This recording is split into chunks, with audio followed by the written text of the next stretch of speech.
Bismillahirrahmanirrahim. Assalamualaikum warahmatullahi wabarakatuh. Segala puji hanya milik Allah, hanya kepadanya kami memuji, meminta pertolongan dan memohon ampun. Salawat serta salam semoga tercurahkan kepada Nabi besar Muhammad SAW, kepada keluarganya, para sahabat, para tabi'in, dan kita selaku umatnya, semoga terus istiqomah untuk menjalankan syariatnya. Amin. Oke, sebelum melanjutkan nonton videonya, alangkah baiknya teman-teman klik tombol subscribe, like, dan share agar video ini bisa bermanfaat bagi yang lain. Karena Rasulullah SAW bersabda, khairun nasi anfa'uhum linnas. Sebaik-baik kalian adalah yang paling bermanfaat bagi yang lainnya.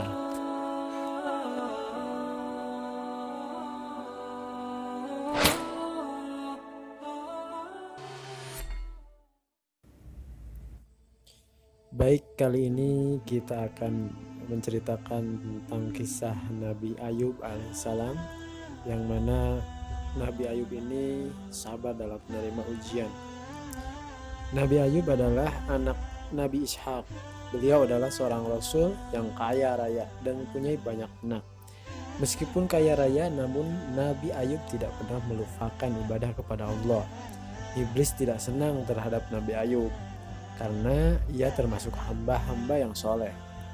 Kemudian iblis meminta izin kepada Allah. Wahai Allah, wajar saja Ayub rajin beribadah kepadamu karena dia memiliki harta yang banyak. Aku yakin kalau Ayub jatuh miskin, dia tidak akan beribadah kepadamu lagi. Ya Allah, izinkan aku menggoda, pinta iblis. Wahai iblis, ketahuilah Ayub beribadah kepadaku karena dia ikhlas dan hanya mengharapkan ridhoku. Engkau tak akan mampu menggodanya. Aku mengizinkan engkau menggodanya. Setelah mendapat izin dari Allah, iblis pun mengumpulkan bala tentaranya. Lalu bala tentaranya iblis membakar harta kekayaan yang dimiliki Nabi Ayub. Wahai Ayub, kenapa engkau masih beribadah kepada Allah sedangkan hartamu sudah terbakar? Ucap iblis. Inna lillahi wa inna ilaihi raji'un. Semua dari Allah dan kini kembali kepadanya, jawab Nabi Ayub. Iblis pantang menyerah. Kemudian ia membunuh semua anak-anak Nabi Ayub. Wahai Ayub, Allah murka terhadapmu. Anak-anakmu mati semua. Kenapa engkau masih menyembah? Kata iblis. Setelah salat, Nabi Ayub berkata, hai iblis terkutuk, harta dan anak adalah titipan dari Allah. Dia berhak mengambil apa yang ada pada hambanya. Semoga aku termasuk tergolong hamba-hamba yang bersabar, ucap Nabi Ayub memantap. Iblis pun semakin emosi mendengar ucapan Nabi Ayub. Kemudian dia meniupkan penyakit ke seluruh tubuhnya, penyakit yang tidak ada obatnya. Seluruh anggota tubuh Nabi Ayub menjadi busuk dan bau. Hahaha, pasti engkau tak akan beribadah kepada Allah lagi. Aku yakin kesabaranmu akan habis, ledek iblis sambil tertawa.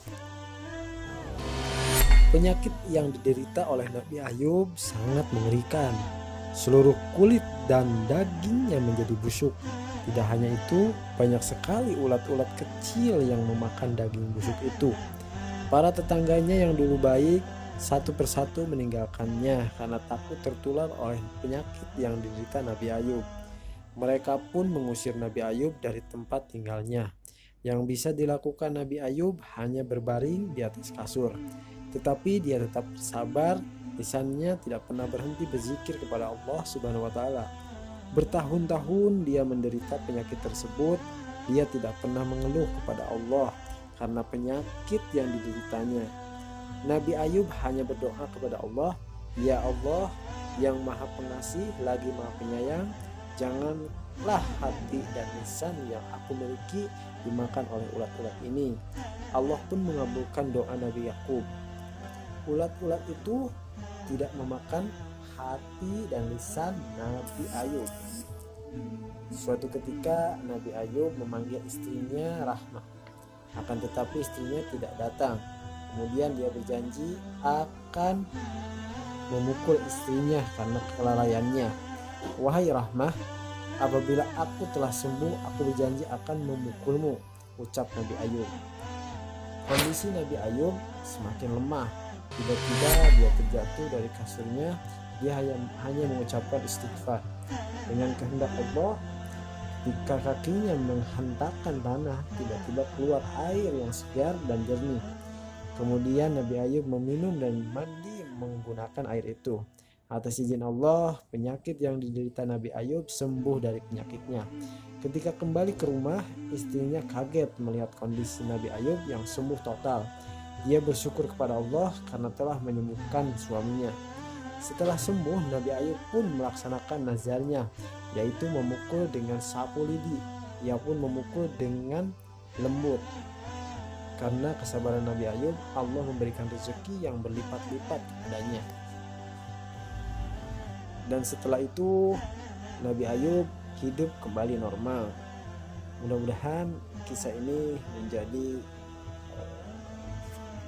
motivasi bagi kita semua supaya kita selalu bersabar atas segala apapun yang terjadi. Terima kasih. Wassalamualaikum warahmatullahi wabarakatuh.